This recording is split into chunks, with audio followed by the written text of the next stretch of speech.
असल में मुझे तुम्हारी मदद की जरूरत है।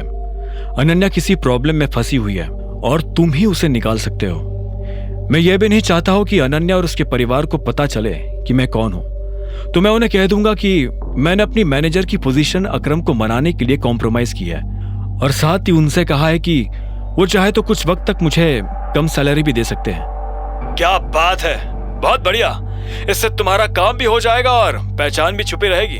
हाँ, अच्छा, और एक चीज, अभी कुछ दिनों में एक ऑक्शन होने वाला है। अलैना भी वहां आने वाली है। उससे मिलने का इससे बढ़िया मौका तुम्हें नहीं मिलेगा।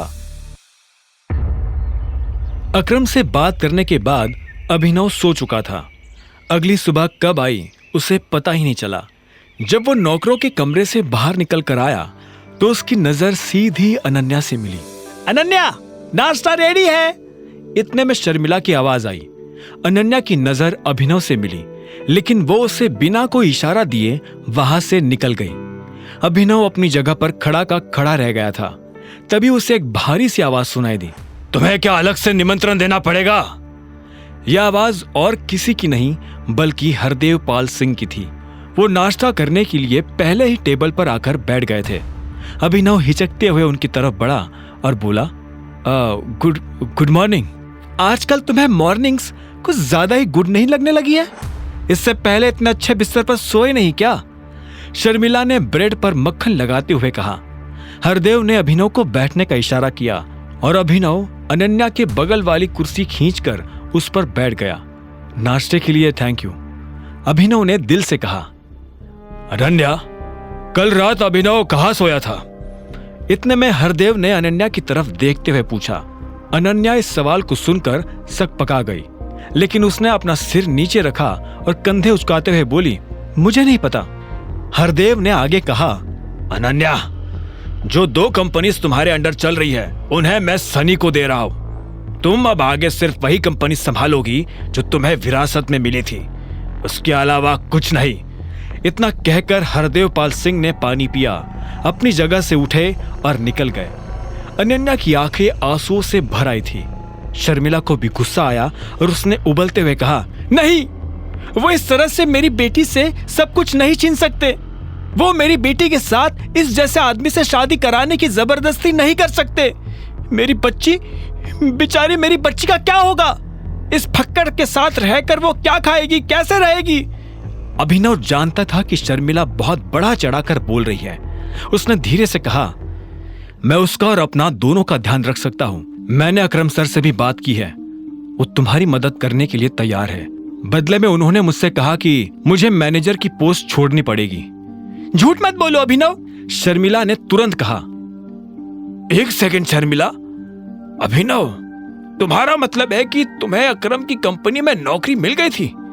राजीव के सवाल के जवाब में अभिनव ने हाँ में सिर हिला दिया। शर्मिला ने कहा, मैं मान ही नहीं सकती। उधर अनन्या अभी भी रोए जा रही थी।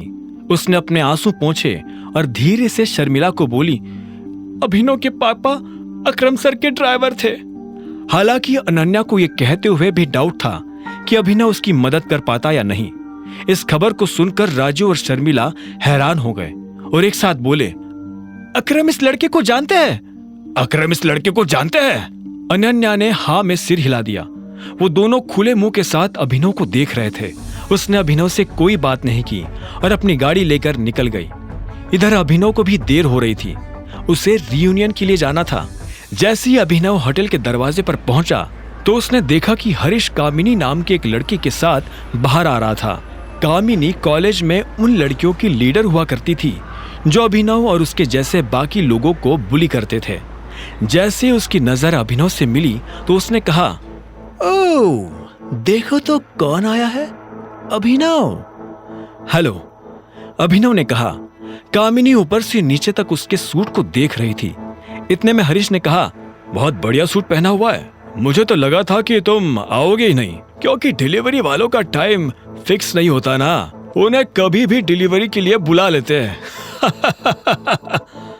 क्या ये डिलीवरी बॉय है? कामिनी ने हैरान होते हुए कहा।